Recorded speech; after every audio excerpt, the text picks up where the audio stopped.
हामी चाहिँ आज थुक्पा खान्छौँ अनि यहाँनिर चाहिँ थुक्पाको लागि पानी लागेको छ अनि यो चाहिँ हो छ्यापीको पत्ता प्याज जस्तै हुन्छ यो हाम्रो आफ्नै करेसाबारीमा फलेको साग रायोको साग या दिदीले प्याज काट्दै हुनुहुन्छ यो चाहिँ सोयाबिन हामी चाहिँ सोयाबिन प्लस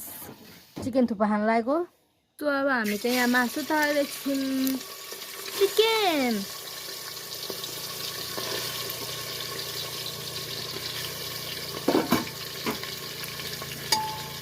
सो अब यो मासुहरूमा अहिले के हाल्नुहुन्छ भेजहरू म अहिले देखाउँछु हजुरहरूलाई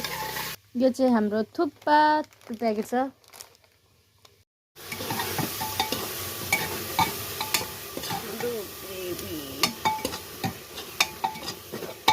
सुपको लागि तयारी हुँदैछ थुक्पाको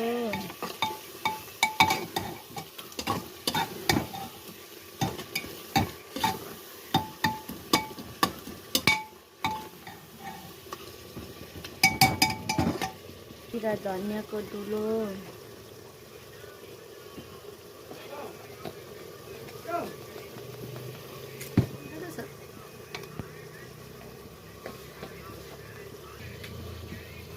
बेसार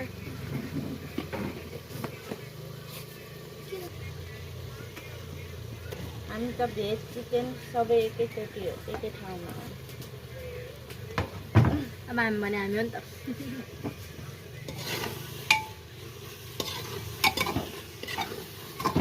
चिकन सँगसँगै हरियो सागपात पनि खानुपर्छ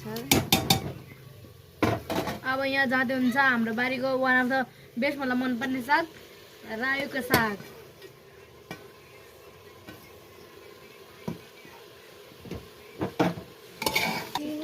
मासु नो नो नो तिमीलाई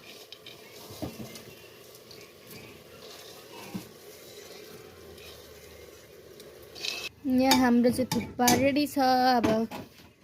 सुप मात्र पाक्न बाँकी हो हामी चाहिँ कुनै पनि अजिनाहरू केही हाल्दैनौँ बिकज अजिना हालेर मिठो हुन्छ तर कति हामीलाई असर गर्छ हजुरलाई पनि थाहा होला त्यही भएर हजुर पनि नखानु होला अजिना हाम्रो सुप पनि पाकेर रेडी भइसक्यो अब हामीहरू खान्छौँ यहाँ सुप यहाँ थुक्पा यहाँ ओनियन खोर्सानी लेमन अनि यो धनियाँको पत्ता थुक्पा